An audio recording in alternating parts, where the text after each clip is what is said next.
더불어민주당 대선 경선 과정에서 해양수산부 이전이 공약으로 나오면서 세종에서는 반발 움직임이 거세지고 있습니다. 국회에 이어 대통령실까지 세종시로 옮겨 행정수도를 완성하자는 논의에 역행하고 행정 효율성에도 맞지 않다는 건데요. 여기에 기획재정부를 둘로 쪼개는 정부 조직 개편 논의도 본격화하고 있어 세종시를 떠나는 게 아니냐는 우려도 나옵니다. 김윤미 기자가 보도합니다. 정부 세종청사에 있는 해양수산부의 이전 논의에 불을 붙인 건 더불어민주당 대선 경선에 나선 이재명 후보입니다. 지난 18일 영남권 순회 경선을 앞두고 해양 강국 도약과 현장 중심의 정책을 위해 해수부를 부산으로 옮기겠다고 공약했습니다. 여기에 당내 경쟁 주자인 김동연 후보까지 부산이 아닌 인천으로 이전시키겠다며 수도권 표심을 겨냥해 맞불을 놓았습니다.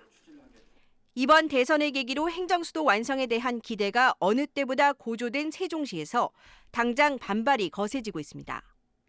최민호 세종시장은 지금도 부처 장차관들이 세종에서 일하기 어려워 대책으로 국회와 대통령실까지 세종으로 완전 이전이 논의되는 상황에서 합리적이지 않다며 공약을 재고해야 한다고 목소리를 높였습니다. 대통령실이나 국회도 완전히 세종으로 이전을 해서 거기에 어떤 규모의 경제, 집중의 어떤 이득을 찾겠다 하는 것인데 거기서 또 빼가지고 가면 해수부 장관은 부산에서 며칠이나 근무할 수 있을까요? 지금도 서울과 세종을 오가는 공무원들이 부산까지 더해 세 곳에서 생활해야 해 행정 효율이 크게 떨어질 거라는 우려입니다. 국민의힘 세종시당도 행정수도 완성에 찬물을 끼얹는 지역 편향 공약이라며 행정수도 완성의 의지가 있냐고 비판했습니다. 여기에 기획재정부를 둘로 쪼개는 논의까지 대선 전국에서 본격화하면서 세종시 추가 이탈 우려도 나옵니다.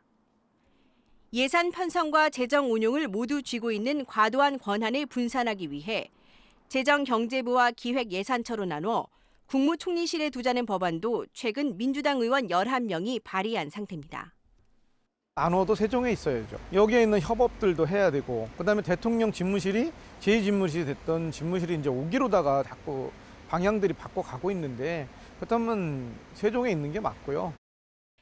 이에 대해 민주당 핵심 관계자는 정부 조직 관련 공약은 대선 막바지에 발표될 것으로 보인다고 했고, 또 다른 관계자는 분리돼도 분권에 역행하는 서울 이동은 없을 것이라고 전했습니다.